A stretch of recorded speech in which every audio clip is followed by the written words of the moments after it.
गोराई हानिकारक होता है, जानते हैं। कहीं भी डांस का प्रोग्राम होता देखिएगा ना, सांवले रहेगी सब, चाहे सांवले रहेगा सब, ऐसा ना झोंक लेगा सब गोरा आ जाएगा। लेकिन ना वो गोराहट खराब है, 2-4 साल बाद वो आ जाएगा अपना लिमिट में। ऐसा ना लिमिट में आ जाए कि महाबकवास लगने लगेगा।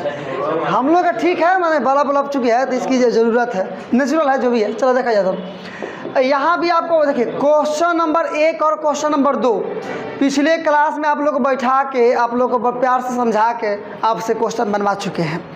आज हम लोग स्टार्ट कर रहे हैं क्वेश्चन नंबर 3 से। क्वेश्चन नंबर 3 से जितना हो सकेगा आगे तक के प्रश्नों का हल हम लोग निकालेंगे, लेकिन अंतर बिल्कुल नहीं है। जो लोग क्वेश्चन नंबर 1 और क्वेश्चन नंबर 2 का बाबा है क्वेश्चन नंबर 1 और क्वेश्चन नंबर 2 के प्रश्नों का हल जिस तरह से मैंने बताया है, सेम उसी प्रोसेस का यूज करके पूरे प्रश्नावली का सॉल्यूशन आपको निकालना है। जो दिया जाएगा वो क्या है बाबू, दिया गया समीकरण है ना बाबू, क्वेश्चन नंबर 3 और सॉल्यूशन आप लोग लिखना स्टार्ट कर रहे हैं। लाओ जी बंद कर देने का, नहीं तो काम गड़बड़ा जाएगा, ठीक है। तो दिया गया समीकरण है ना बाबू, दिया गया असमीका है, यही ना समीका दिया है बाबू। दिया गया समीका है 3x + 4y ≤ 12, इसलिए संगत समीकरण होगा। समीकरण तो निकालना पड़ेगा, संगत समीकरण होगा। इतना ही में लिख लेना है। आप जानते हैं एक लाइन में हम लोग को इतना ही उन्हें क्वेश्चन बनाने का प्रयास करना है हमेशा, क्योंकि ढेर गांजने गुजरने से क्या फायदा है, काम घबरा जाएगा। आप क्या कीजिए ना, इतना ग्राफ के लिए चित्र बना है, इतना जगह बचा लीजिए ग्राफ के लिए, क्या दिक्कत है। इतना ग्राफ के लिए जगह बचा ले रहे हैं, इसी में हटा देंगे, ऑटो जाएगा, बचेगा थोड़े ना। देखिए यहाँ पर, देखिए यहाँ पर डायरेक्ट देखो बाबू, क्या होगा जी, 3x + में 4y = 12। ये ना, ये बात आपको समझ में आया कि नहीं आया, ये बात आपको समझ में आया कि नहीं आया। ये बाद में बनाया जाएगा, पहले इसको यहीं पर बनाया जाए। देखो क्या दिया है बाबू, 3x + में 4y ≤ बराबर हो जाएगा ना, बराबर 12। x का मान निकालो ना यार, x बराबर निकालोगे तो 12 है, प्लस में हो जाएगा तो माइनस में 4y बटा में 3। मान सारणी बना लो, मान सारणी देखो बाबू, मान सारणी, ये तो खेल है, ये तो खेल है यार। मान सारणी बना लो ना, मान सारणी बनाने जा रहे हैं हम लोग। तो मान सारणी पर दिमाग को अपना उठाकर पटक दो कि बात घबरा ना पाए। यहाँ रहेगा x का मान, यहाँ रहेगा y का मान, x का मान y, तो आपके छठियारे से आपको मिला है, यहाँ ध्यान दीजिए।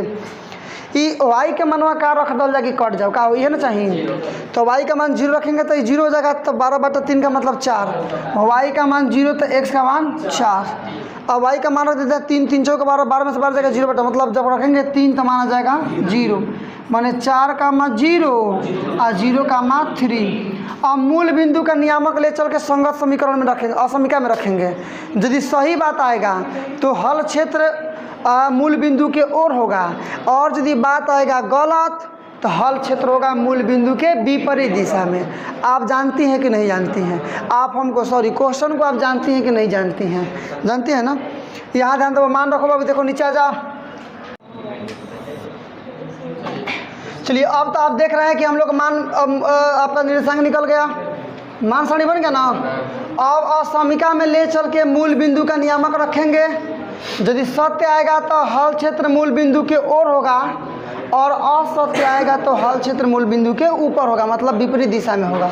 तो लिखिए, इसलिए अब x बराबर y बराबर 0, मतलब रखने मैंने x का भी मान 0, y का भी मान 0, x बराबर y बराबर 0 रखने पर, देखो बाबू क्या है समीकरण आपका, 3 × 0 प्लस में 4 × 0 ≤ 12। ये तो 0 हो जाएगा ना जी, 0 + 0 ≤ 12। यहाँ दोनों को 0 ≤ 12। बाबू कैलकुलेशन आप लोग समझ में नहीं आ रहा है? इनमें कहाँ कौन बड़ कैलकुलेशन है? जहाँ x लिखा है वहाँ 0 लिख दिए, जहाँ y लिखा है वहाँ 0 रख दिए, क्योंकि यही तरीका है यह जानने का कि हल क्षेत्र मूल बिंदु के ओर होगा कि मूल बिंदु के विपरीत ओर होगा। सत्य आएगा मतलब 0 12 से छोटा होता होगा तो मूल बिंदु की ओर होगा, और 0 12 से छोटा नहीं होता होगा मतलब उल्टा बात होगा, तब वो 0 के वो मूल बिंदु के विपरीत दिशा में होगा। 0 मूल बिंदु से कम होता है कि नहीं होता है बाबू? तो सत्य है ना, तो लिख देंगे जो कि सत्य है, जो कि सत्य है अतः हल क्षेत्र मूल बिंदु की ओर होगा ना बाबू। अतः हल क्षेत्र मूल बिंदु की ओर होगा, मूल बिंदु की ओर होगा, हल क्षेत्र मूल बिंदु की ओर होगा। चल बाबू समझो ध्यान से इसको, इतना ही में ग्राफ समझ लीजिए। ये आपका x, ये वाला x डैश, y डैश, 1 2 3 4 ना बाबू, 1 2 3 4, पहला 4,0, 4 इस पर 0 मतलब यहीं रह जाएगा, 3 का 0,3, 0 मतलब यहाँ 3 मतलब ऊपर 0,3, दोनों को मिला देंगे ना। ये हो गया आपका पहला, ये इधर एरो बना दी, इधर एरो बना दी, ये हो गया आपका 0,3, ये हो गया आपका 4,0। हल क्षेत्र मूल बिंदु की ओर है ना, तो मूल बिंदु की ओर कलर कर देंगे, आपका आंसर आ गया। देखते हैं क्वेश्चन नंबर 4। जिस तरह से अभी तक आपने प्रश्नों का हल निकाला बिल्कुल अंतर नहीं है।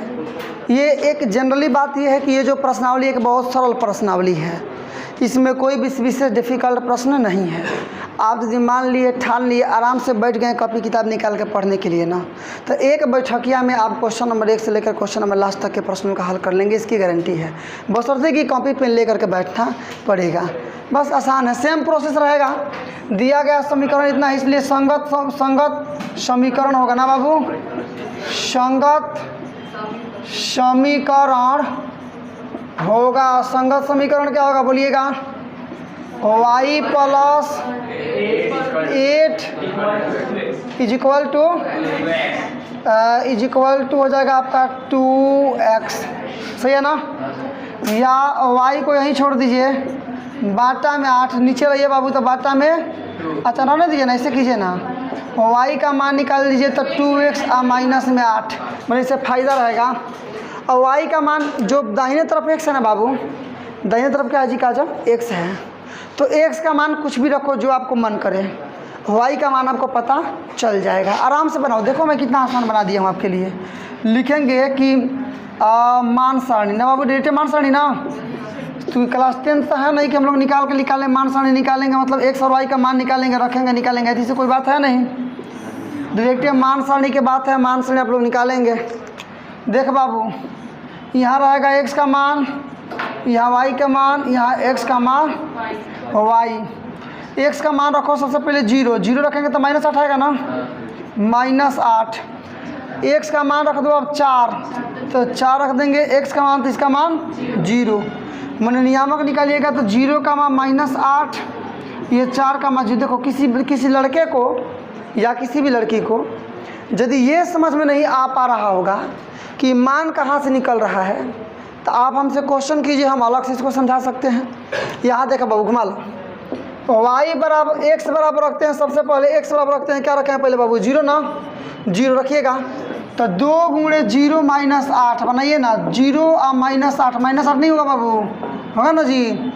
उसके बाद x का मान रखिएगा 4, तो निकालिए, तो ये y बराबर 2 गुणे x का मान 4 -8, तो 8 -8 0 ना आ जाएगा।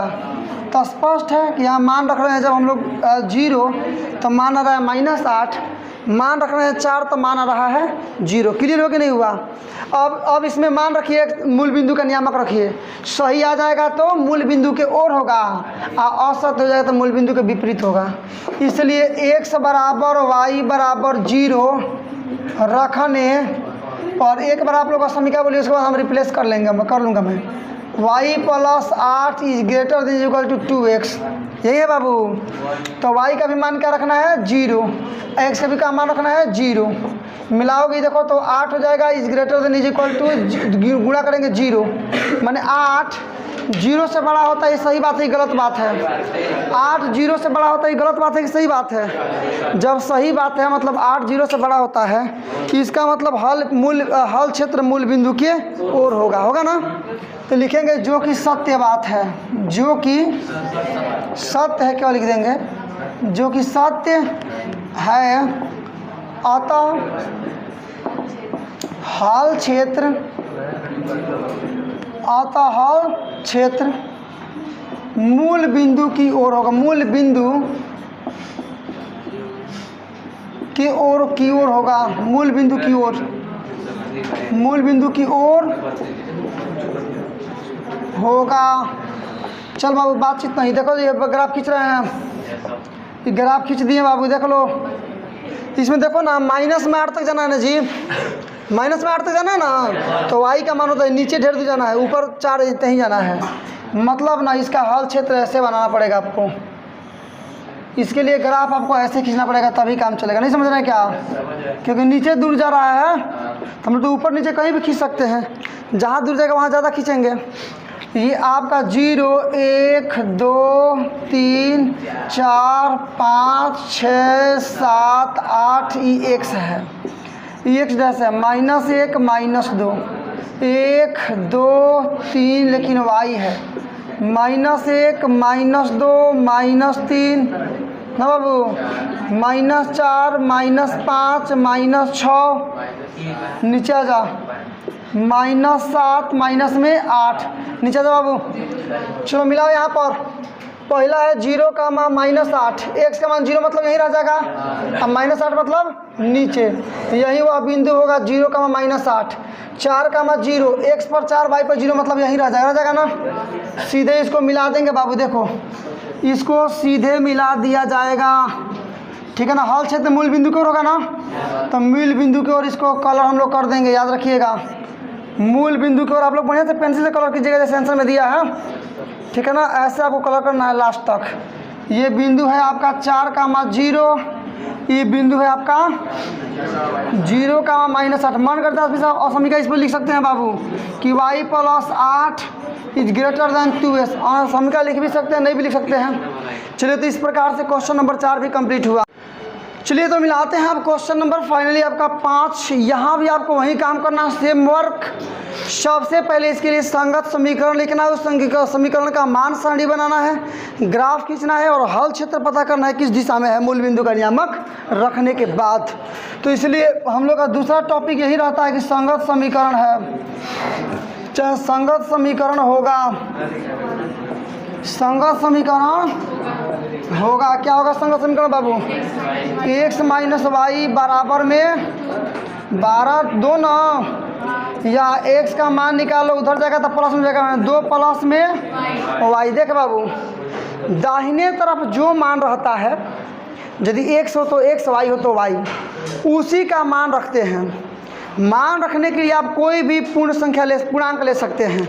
वो पूर्णांक में से वो 0 भी हो सकता है, वो पॉजिटिव भी हो सकता है, वो निगेटिव भी हो सकता है, कोई भी पूर्णांक हो सकता है। आप उसको शामिल कर सकते हैं, किसी भी पूर्णांक को आप ले सकते हैं आराम से। बोलिए ये बात समझ में आ रही है कि नहीं आ रही है? तो x - y = 2, तो x बराबर 2 + y, जो दाहिने तरफ है y है ना, तो y का मान रखो, पहले 0 रख देंगे, 0 कहेंगे तो 2 और 0 जोड़ेंगे तो 2 ही हो जाएगा। 1 रख देंगे का जी, तो 1 और 2 जोड़ेंगे तो 3 हो जाएगा। रख दो, कुछ भी, क्या दिक्कत है। तो मान सारणी लिखो बाबू, मान सारणी, मान सारणी रहना यहाँ रखना ही टेक्निक है। देखो बाबू मान सारणी रखना टेक्निक है, लेकिन पुरानी पढ़ाई है, आप लोग आराम से इसको समझ सकते हैं। सबसे पहले यहाँ मान रहेगा x का, यहाँ मान रहेगा y का, यहाँ रहेगा x का मान y। x का मान बाबू देखो यहाँ पर y का मान देखो नीला, y का मान रखते हैं 0, तो x का मान 2 में 0 जाएगा मतलब 2। इसका मान रखते हैं 2, तो इसका मान हो जाएगा 4। 2 रखते हैं 2 2 4, मैंने 2 का मान। देखो मैं ज़्यादा इसलिए नहीं समझा रहा हूँ कि रे भाई क्लास 9th में आप लोग एक चर वाला एक दो चर वाला रैखिक समीकरण का आप लोग ग्राफ खींचे थे। क्लास 10th में 2 चर वाला रैखिक समीकरण युग्म का ग्राफ खींचे थे, 2 को समीकरण लेकर के। तो जो 9th वाला पढ़ाई थी वही ग्राफ खींचना है आपको 6.2 में। आज जो 10th वाली पढ़ाई थी 2 ग्राफ खींचना था, वो खींचना है 6.3 में।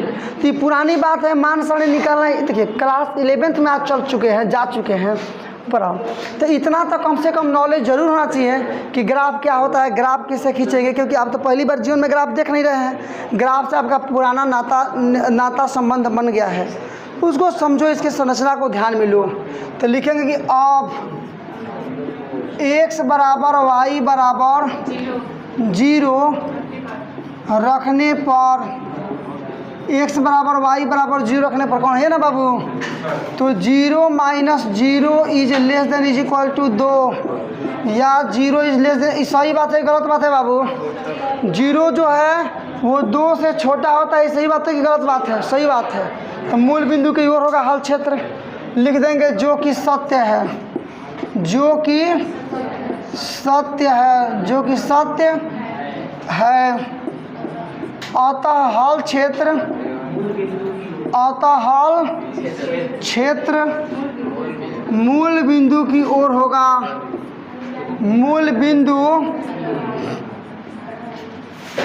मूल बिंदु की ओर, मूल बिंदु की ओर का बाबू होगा, मूल बिंदु की ओर होगा। ग्राफ खींच लो बाबू, ग्राफ खींचने में आप लोग पारंगत हो चुके हैं, इसमें कोई दिक्कत नहीं होनी चाहिए।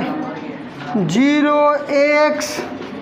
एक्स डैश, सॉरी ये एक्स डैश, ये एक्स, ये वाई, ये वाला वाई डैश। मान रखो बाबू, देखो एक्स है ना, तो वाई का मान 2 ही तक में 4 तक है, 1 2 3 4, 1 2 3 -1 2 का मान 0, माने x का मान 2 y का मान 0, तो x का मान इस पर होता है ना, 2 कहाँ है, यहाँ है, y का मान कहाँ इस पर होता है ना, 0 कहाँ है, यहाँ है। तो समानता समानती में रहेगा तो इसी यही पर आ जाएगा आपका, माने हई हो गया आपका 0 का मान 2 का मान 0, 2 का मान 0। उसके बाद से दूसरा हो गया आपका 2 का मान 4, 4 का मान 2, इस पर लेंगे 4, तो इस पर लेंगे 2, मतलब ये ना आएगा। तो ये दूसरा हो गया आपका, मिटा देते हैं, ये दूसरा हो गया 4 का मान 2, ये दोनों को लेकर के यहाँ से आप ग्राफ खींच देंगे ना। तो ये हो गया आपका, इस बिंदु का नियामक लिख लीजिए, 2 का मान 0, इसका 4 का मान 2, ऊपर हल क्षेत्र मूल बिंदु की ओर खींच लीजिए, मूल बिंदु ऊपर है ना दिशा में जी, तो मूल बिंदु की ओर हल क्षेत्र खींच लीजिए। इस पर मन करे तो समीकरण लिखिए, मन करे तो असमीकरण लिखिए, सब सही है। समीकरणों चाहते तो हम लिख सकते हैं कि x माइनस वाई बराबर 2, इस समीकरण, इसके लिए समीकरण, इस लाइनों के लिए। तो आपका आंसर में ना समीकरण नहीं दिया, इस समीकरण में आंसर ग्रुप में दिया कि x माइनस वाई बराबर 2। आसान नहीं लग रहा है, कहाँ कोई ताकत है, सारा फंडामेंटल आपके हाथ में, सारी ताकत आपके हाथ में, पूरी कैपेसिटी आपके दिल में है, आप उसको निखारिए, उसको यूज कीजिए। मैथमेटिक्स आपसे बेहतर कोई नहीं बना सकता है। नंबर 6 और आज का लास्ट क्वेश्चन, तो दिया गया समीकरण है 2x माइनस 3y बराबर less than is equal is greater then 6, है ना।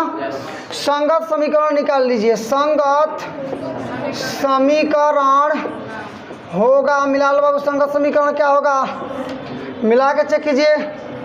2x माइनस 3y बराबर में 6, ऊपर चल के x का मान निकाल रहे, याद रखना, थोड़ा शॉर्टकट तरीका सीखो तुम लोग, बच्चे नहीं रहे हो, क्लास 11 के विद्यार्थी हो, थोड़ी कैपेसिटी एक्स्ट्रा चाहिए।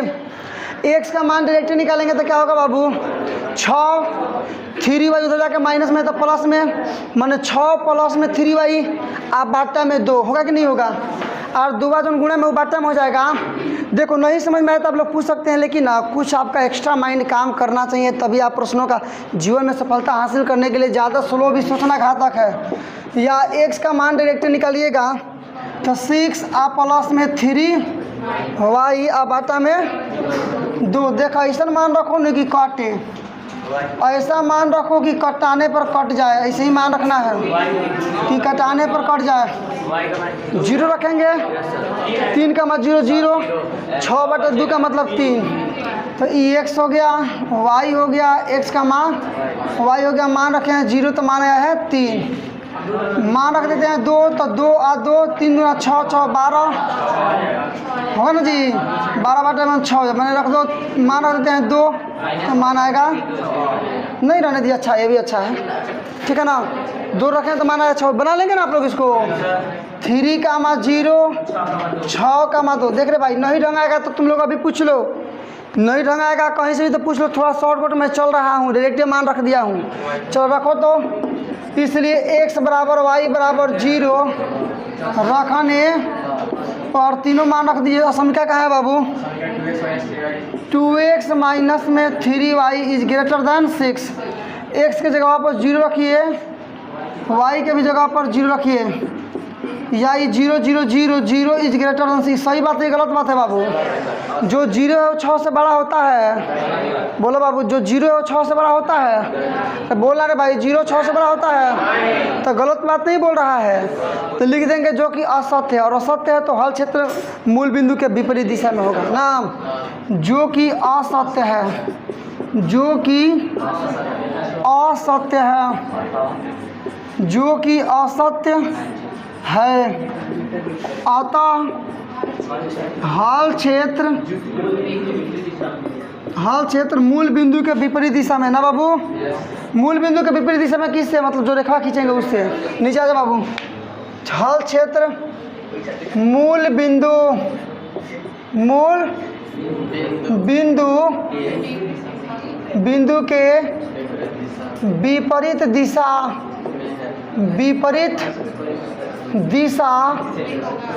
के विपरीत दिशा में होगा। हल क्षेत्र मूल बिंदु के विपरीत दिशा में होगा। निकाल लो बाबू, हल क्षेत्र यहाँ से निकाल लो। चला देखो भाई, घसीट पसीट के बनाओ जल्दी फटाक से।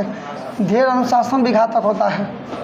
ये देखो बाबू, ये आपका हो गया, ये हो गया आपका ए वाई ना बाबू, ये हो गया वाई डैश, ये एक्स डैश।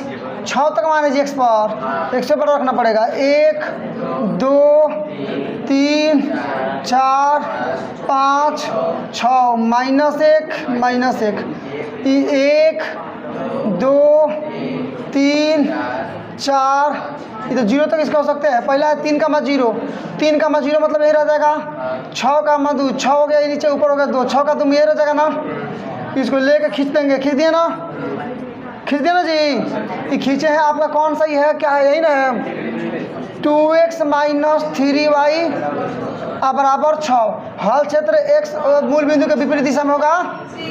इसका नियम हो गया 3 का मा 0, इसका 6 का मा 2, 6 ना है यहाँ पर, हाँ 6 है। ये हल क्षेत्र आपको आया कि नहीं आया? तो आराम से इस चीज़ को समझो, बढ़िया समझ में आएगा।